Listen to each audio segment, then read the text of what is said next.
I knew it.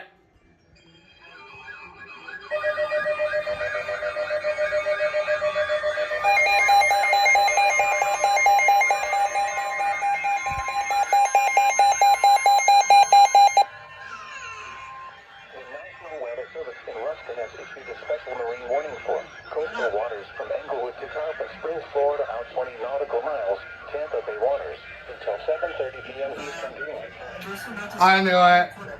Eastern Daylight Time. Strong thunderstorms were located along a line extending from Hillsborough Bay to Tampa Bay to Marquis, moving northwest at 15 knots. Hazard: wind gusts 34 knots or greater. Source: radar.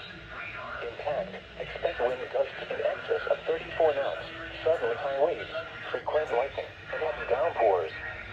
Make sure all on board are wearing life jackets. Did my San Diego all?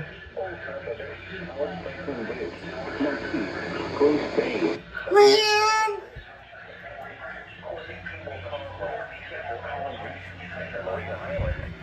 Well, my MVP19 got it.